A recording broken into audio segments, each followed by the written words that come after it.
হ্যাঁ, নমস্কার, আমি নারায়ণ। আপনারা দেখছেন জেটিভি বাংলা, আর আমাদের সঙ্গে আছে জেটিভি বাংলার এডিটর জয়ন্ত বর্মন। আজকের আলোচনার বিষয় হচ্ছে একের পর এক বাউন্সার। এদিকে নির্বাচন কমিশনার 24 ঘন্টার মধ্যেই মমতা ব্যানার্জির হাতের পুতুল যেগুলো, চাই মুখ্য সচিব বলো, জিডি, কলকাতার ডিজি বলো, একের পর এক 4টা বড় বড় পদের আইএস অফিসারকে সরিয়ে দিল। আর এদিকে বিজেপি চমক দিয়ে দিল মমতা ব্যানার্জির গড়ে, ভবানীপুরে শুভেন্দু অধিকারী দিদির ঘুম হারাম করে দিল ভারতীয় জনতা পার্টি। তাই এখন আবল তাবল বকছে মমতা ব্যানার্জি। আর এদিকে বাউন্সার, আজ সকালবেলায় ভোরবেলায় বাউন্সার খেলে চলে বেরিয়ে গেল দিলীপ ঘোষ। তো উনি কি বাউন্সার খেললেন সেটাই এখন আপনাদেরকে আগে শুনিয়ে নেই, তারপর আলোচনায় আসছি। এবং প্রতিক্রিয়ায় মমতা ব্যানার্জি পাগলপন্থীওয়ালা বকবাস কিরকম করলো সেটাও শোনাচ্ছি। আগে শুনুন, তারপরে আলোচনা করছি।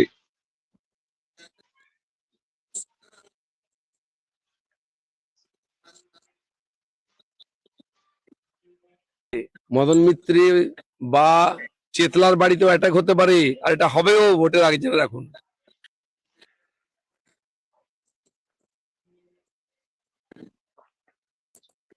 যদি শশী বাজার বাড়িতে অ্যাটাক হতে পারে, কালীঘাটেও অ্যাটাক হতে পারে, মদন মিত্রি বা চেতলার বাড়িতেও অ্যাটাক হতে পারে, আর এটা হবেও ভোটের আগে, জেনে রাখুন।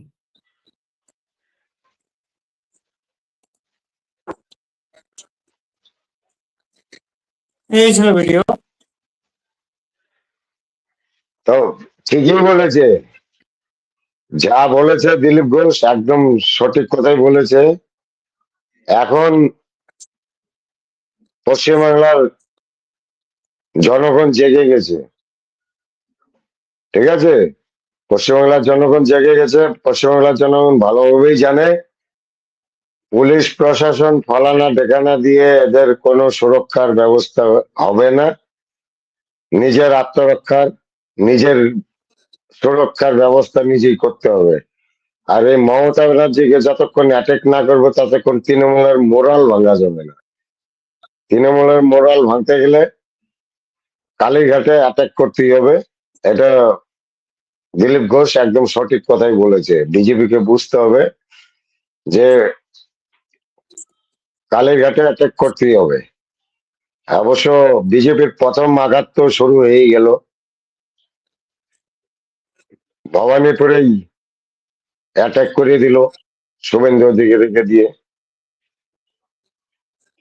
তারপর দ্বিতীয় এবার অ্যাটাক। দেখো মমতা ব্যানার্জি কিরকম পাগলা আর উনি প্রতিক্রিয়া কি দিচ্ছে মমতা ব্যানার্জি, পাগলা গেছে, কি পাগলা গেছে। অ্যাটাকের কথা, পলিটিক্যাল অ্যাটাকের কথা বলা হয়েছে। দিলীপ ঘোষ বলেছে পলিটিক্যাল আমি অ্যাটাক, আজকে এখানে আসার আগে একটা ভিডিও দেখছিলাম, তাতে ওদের আর একজন হয়েও নেতা গেছে বলছে পলিটিক্যাল অ্যাটাক। রাজ্যের আর মন্ত্রী উনি শশী বলছে বাজার যে বাড়ি আমাকে মারতে আক্রান্ত চলে আসছে। হয়েছে, শুনুন এরপর কি বলছে। মমতা ব্যানার্জির বাড়ি আক্রান্ত হবে, কালীঘাট আক্রান্ত হবে, চারিদিকে গুন্ডা লেলিয়ে দেবো। আমরা বলি বুকের পাটা থাকলে সাউন্ড নাই কেন? দেখো সাউন্ড লড়ে নেবো। এদের মধ্যে কোনো শ্রদ্ধা নেই, সৌজন্য নেই, সাউন্ড নাই তো। ভালোবাসা নেই, রাজনীতি নেই। মাথাগুলো হয়ে গেছে একেবারে শুষ্ক মরুভূমি। মিটিং করার আগে আপনারা কি করলেন? শশী পাজার বাড়িতে গিয়ে হামলা করলেন। সাউন্ড নাই কেন? সাবান আসা চলছে তো, আরেকবার দেখাচ্ছি। এদিকে আসতে হবে না। আবার এটা ওকে, একটু আবার দেখান। হ্যাঁ, সাউন্ড আসতেছে না তো। আরেকবার দেখাচ্ছি। হ্যাঁ, আবার দেখ।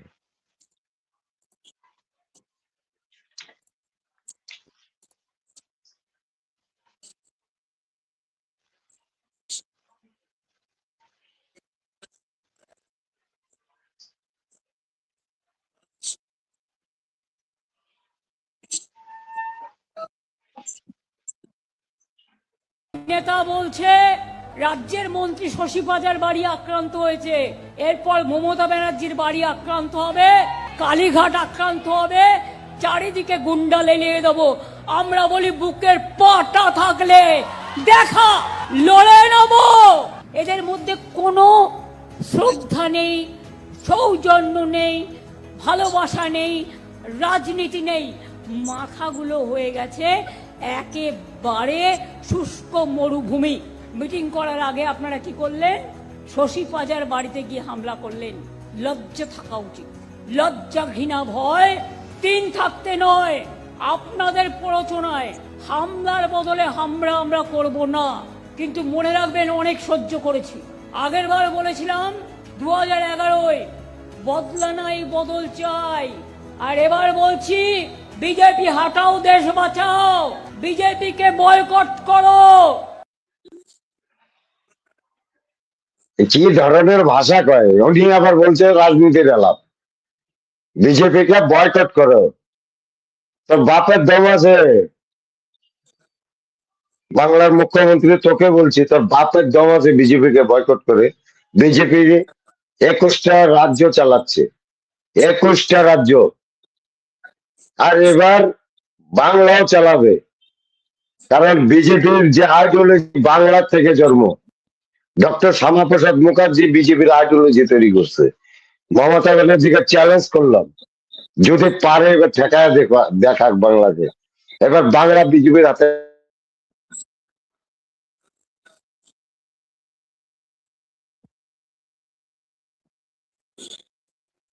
সরি, আমরা নেক্সট চলে যাচ্ছি।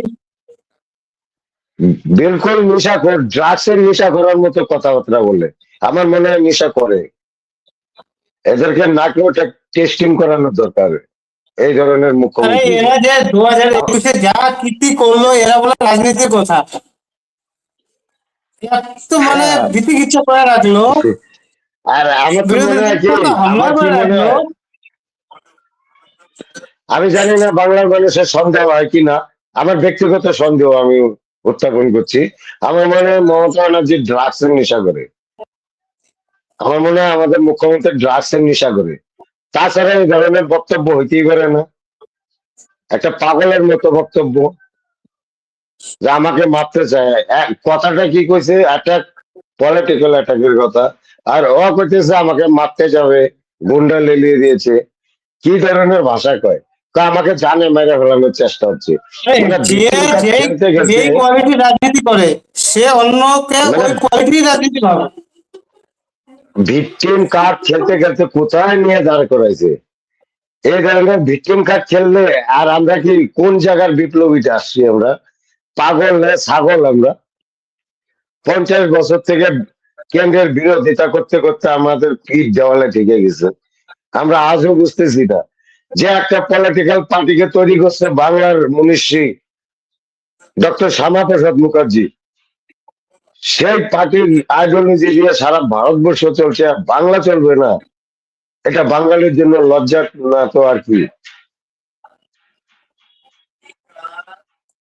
তো এরপরে শোনা আর একটু কি আছে।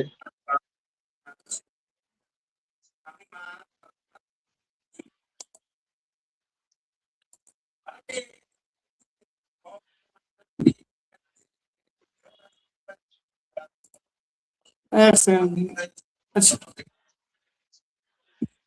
কন্টিনিউ করো,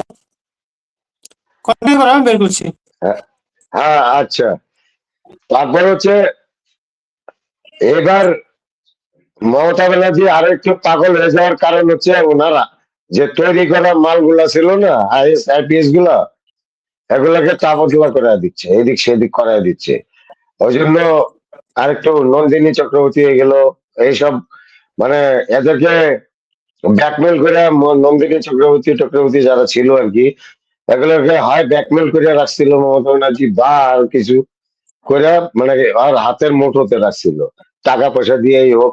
বা আর আরেকটা লালচ আছে যে রিটায়ারের পরে তোমাকে রাজ্যসভার সাংসদ বানা দিব, যেরকম 4টা উইকেট চলে গেছে রাজীব কুমারকে। ওনার সাজানো। হ্যাঁ? 4টা উইকেট চলে গেছে, ওপেনার হ্যাঁ, ব্যাটসম্যান চলে গেছে, সাজানো। 4টা চলে গেছে। নির্বাচন কমিশন হ্যাঁ, 24 ঘন্টার ভিতরে তো 4 উইকেট তুলে নিছে, আরো খুঁজতেছে কোনটা তোলা যায়। মমতা ব্যানার্জি চারজন অলরেডি ট্রান্সফার হয়ে গেছে, আমি কি করি, সব ভাইয়া মমতা দিচ্ছে। ব্যানার্জি সাজানো হবে টোটালি মুখ্যমন্ত্রী শেষ করে দিচ্ছে। মমতা ব্যানার্জির সাজানো বাগান ছাগল দিয়ে খাওয়াই দিচ্ছে। দুধাল খাইরা তো। ও আজকে আরেকটা কথা কইছি, কি কথা কইছে, আমরা কি ঘাসে মুখ দিয়ে চলি? না না, তোমরা কেন ঘাসে মুখ দিয়ে চলবা? ঘাসে মুখ দিয়ে চলে দুধাল গায়েরা, যারা দুধ দেয়, তাই না?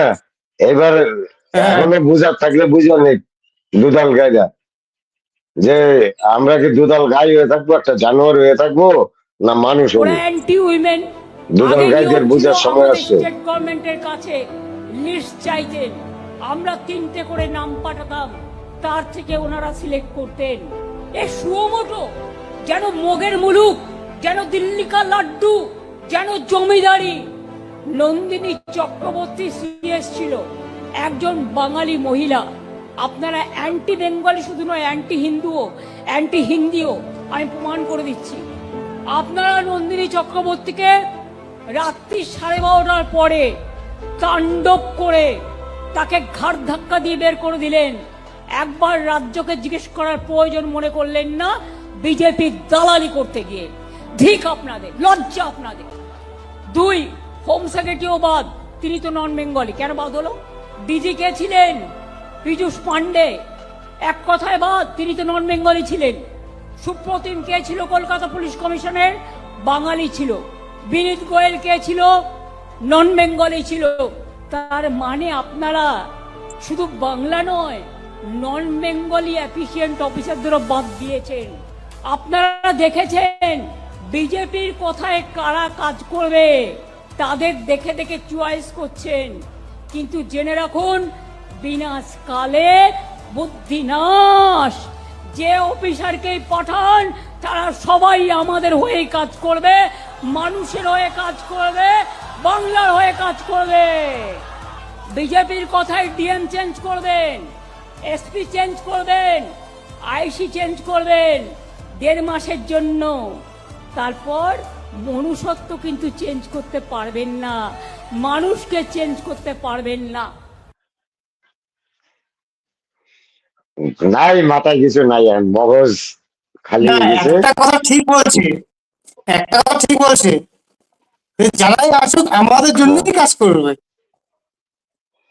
মানে যেই ওদের আসুক জন্য তো কাজ করবে।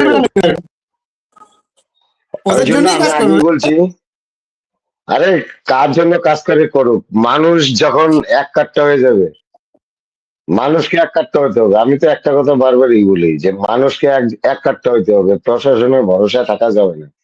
প্রশাসনকে প্রয়োজন পড়লে ঠ্যাঙ্গায়া এলাকা ছাড়া করা দিতে হবে। প্রশাসন রাখাই যাবে না প্রয়োজন পড়লে এলাকায়। প্রশাসন থাকলে তৃণমূলের জোর বেড়ে যাবে। প্রশাসন হচ্ছে তৃণমূলের, মানে ওই যে কয় না যে একটা ব্যাকফায়ার নাকি কয়, ওটা না ব্যাকফায়ার না, ইসে কভার দেওয়া। যে জঙ্গিরা যখন ঢোকে, আমাদের পাকিস্তানি জঙ্গিরা যখন ইন্ডিয়ায় ঢোকে না, তখন এই পাকিস্তানের যে আর্মি টার্মি গুলো আছে, যারা মানে বর্ডারে আছে, তারা কি করে, কভার ফায়ার করে, মানে ফায়ারিং চালু করে দেয় এদিকে। এই হ্যাঁ একটু গরম আর করে ওদিকে ভিতর দিয়ে ঢুকা দেয়। হ্যাঁ, ভিতর দিয়ে জঙ্গল দিয়ে ঢুকায় দেয়। তো এরা এই কভার ফায়ারিং করার জন্য রাখছে এই প্রশাসন, আর বাকি গুন্ডা ঢুকায় দিবে গ্রামে গ্রামে তৃণমূল। এই জন্য প্রশাসন গ্রামে ঢুকলেই ঠ্যাঙ্গাও। প্রশাসন টশাসন কাজ করবে না, এগুলো সব তৃণমূলের। মানুষকেই রুখা দিতে হবে, মানুষকেই কিছু করতে হবে। এক কথায় মানুষকে, আমরা যদি 70% 80% ভোট, 70% হিন্দুরা যদি আমরা 65% ভোট ফেলাতে পারি, তাহলে ভোটের মার্জিন দাঁড়াবে যায় আমাদের 60%। তাহলে আমরা যাই দাঁড়াবো 45% ভোট সংখ্যায়। ঠিক আছে, আগে এইটা বুঝতে হবে, আমাদের 65% হিন্দুকে এক হতে হবে। এইবার আমাদের 70%, আমরা যদি 65% ফেলাই, 5% ওরা জালিয়াতি করবে। লাইন 150 জালিয়াতি করলেও যেন না কমাতে পারে। আধার কার্ডের লাইন, টাকা দিয়ে মানুষ আধার কার্ড করেছেন। এসআইআর এর লাইন, 200 মানুষ মারা গেছেন। এখন আবার গ্যাসের জন্য লাইন। আর কত লাইন দেবেন? লাইন দেওয়াতে দেওয়াতে জনগণকে নিজেরা আগামী দিন বেলাইন হয়ে যাবেন। ভারতবর্ষে আপনারা থাকবেন না। আপনাদের না ভালোবাসে বাংলা, না ভালোবাসে দেশ। দেশটাকে সর্বনাশ করে দিচ্ছেন। বিনাশ কালে বুদ্ধিনাশ, বিনাশ কালে সর্বনাশ। উনি ঠিক বলেছে, বিনাশকালে সর্বনাশ মানে বিনাশকালে বুদ্ধিনাশ। যদি বিনাশের সময় না হতো তাহলে এত চাকরি চুরি করতো না। বিনাশকালেই সর্বনাশ, এত কয়লা বালি এসব চুরি করতো না। কি চুরি করে নেই পশ্চিমবাংলায়? গরু চুরি, বালি চুরি, পাথর চুরি, কয়লা চুরি, মিড ডে মিল চুরি, আহ, সাধারণ মানুষের চাল চুরি, ঘর চুরি, এমনকি স্বচ্ছ ভারতের যে পায়খানা অব্দি চুরি করছে। কি চুরি করে নেই? জমির দালালি, দালালির মধ্যে দেখো জমির দালালি, জমির দালালি, মাছের ভেড়ির দালালি, মানে মহিলার দালালি করে। অর্থাৎ যে ইসে আছে না, কি নাম আর, মহামাত্র একটা ভাইরাল হয়েছে, একটা ইসে অডিও ভাইরাল হয়েছে, ওখানে বলছে যে মহিলার দালালি করে। তো তৃণমূল কোন দালালি বাদ দিছে? দালালির দিক দিয়ে সব দালালি, চুরির দিক দিয়ে সব চুরি।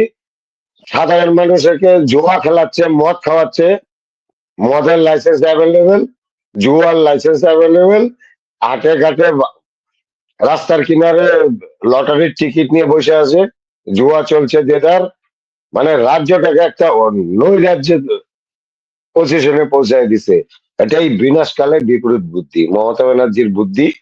বিনাশকাল আসছে তো, এই জন্য এগুলা চালাচ্ছে, সমাজ নষ্ট করার সব রকম ষড়যন্ত্র চালাচ্ছে। তবে ঠিক ওনার আছে, একটা কথা এবার আমি তো বলবো, আধার কার্ডের কথা বললো, আধার কার্ডে নাকি পয়সা লাগে। আধার কার্ড তো পয়সা দিয়ে ওরা বানিয়েছে। পয়সা দিয়ে বানাইছে ফর্ম ফিল আপ করতে। এখন 50 টাকা করে লাগে, যখন শুরু হয়েছিল তখন কোনো টাকা লাগেনি, তখন 0 টাকা, মানে কোনো পয়সাই ছিল না। আপডেট করতে এখন 50 টাকা 60 টাকা লাগে। কিন্তু আরে আধার যা, কার্ড তো আমি দেখলাম কিছুদিন আগে নিউজ, তিনি বলে প্রধান পঞ্চায়েতের বাড়িতে আধার কার্ড বানাচ্ছে, এরকম ভিডিও মানে নিউজ আসছে। ওইখানেও চুরি আরে করছে, এদের টাকা যে দিয়ে বানাচ্ছে। টাকাটা নিচে গিয়ে টাকা দিয়ে তো ওরা বানাচ্ছে, যারা রোহিঙ্গারা আসছে, কাগজপত্র বানাইতে লাগছে, আধার কার্ড বানাবে, ওইটা টাকা দিয়ে বানাইছে। ওই টাকাটা অথচ ওদেরই নেতা খাতা খাইছে, সরকার তো টাকা নেয় নাই, আরে ফ্রিতে বানাইছে। না, মানে এত ভুলভাল বুঝেছে, এরা কি বলবো। এরা এখানে টাকা গ্যাসের লাইন রাইট বলতেছে, আমার গ্যাসের লাইন তো চালা। ওদের, গ্যাসের লাইন বলতেছে, গ্যাসের লাইন তো ওদেরই নেতা খাতারা চুরি করে করে, মানে রোহিঙ্গা ফোহিঙ্গা ওদের গ্যাস দিচ্ছে, তবে এমনিতেই পারবে গ্যাসের লাইন। গ্যাসের যে লাইন দেওয়াচ্ছে, পশ্চিমবাংলায় গ্যাসের লাইন আর কোন রাজ্যে নাই কেন? এই প্রশ্নটা সাধারণ মানুষের করা উচিত। মমতা ব্যানার্জি একটা জিনিস কি, ভারতীয় জনতা পার্টির এই জিনিসটা আমার একটু খারাপ লাগে, অতি সভ্যতা দেখায়। মমতা ব্যানার্জি কোথায় গেছে মিটিং করতে? ওকে কালো পতাকা তাকানো উচিত ছিল, গো ব্যাক বলা উচিত ছিল। ওরা যদি প্রধানমন্ত্রীকে এই ধরনের জিনিস দেখাতে পারে, তো আমরা দেখালে কি অসুবিধা? কোন মাইকেল আটকাবে আমাদেরকে? কি করবে? যাদা সে যাদা কি করতে পারবে? আর কয় মাস ওদের পাওয়ার? 1 থেকে 1.5 মাস পাওয়ার, পরে কই যাবে? পরে যাবেটা কই? পরে আইনের শাসন প্রতিষ্ঠিত হইতে চলছে পশ্চিমবাংলায়। যখন আইনের শাসন হবে, সবাই ন্যায্য বিচার পাবে, তখন এই কালো পতাকা দেখানো যে একটা সাংবিধানিক অধিকার আমাদের, এই জিনিসটা প্রতিষ্ঠিত হয়ে যাবে কোর্টের মাধ্যমে। ওই জন্য মানুষের ভয় পাওয়ার কিছু নাই, এরা কোনো আত্মীয় ঘোড়া ভাগ না। মমতা ব্যানার্জিকেও পাথর ছোড়া যায়, মমতা ব্যানার্জির উপরেও অ্যাটাক করা যায়। এতে কি হবে? কি হবেটা কি? সে কি বলে, জেপি নাড্ডার গাড়ি ভাঙচুর সব করে দিল কেন্দ্রীয় সরকার, বিজেপি কি করতে পারছে তৃণমূলকে? কি করতে হচ্ছে? কাজ খেলা করছে, কিচ্ছু করতে হয় নাই। 2021-এর নির্বাচনের পরে অসংখ্য পরিবারের উপর নির্যাতন করে প্রায় লাখ 1.5 লাখ লোককে পুরা পশ্চিমবাংলা ছাড়া করে দিচ্ছে। তার মধ্যে ভিকটিম আমি একজন আছি। তারপরে আবার মানে জানে মাঝে হলে 53 জন বিজেপি কর্মীকে, 53 জন বিজেপি কর্মীকে, কত মহিলার সম্মান নষ্ট করলো এই তৃণমূল কংগ্রেস। কি করতে হচ্ছে? সিবিআই তদন্ত, ফলানা ঢেকানা, কেন্দ্রে বিজেপি সরকার কাজ করা করছে, কিচ্ছু করতে হয় নাই। তো এবার বিজেপি যদি উল্টা করা শুরু করে, কি বিজেপির জন্য কি কাজ করা করবে মমতা ব্যানার্জি সরকার? মমতা ব্যানার্জি নিজেই একটা শালা সৎ অসৎ মহিলা। যাই হোক, আর তোমার কিছু বলার থাকলে বলো। আমি আজকে এখানেই সমাপ্ত করছি।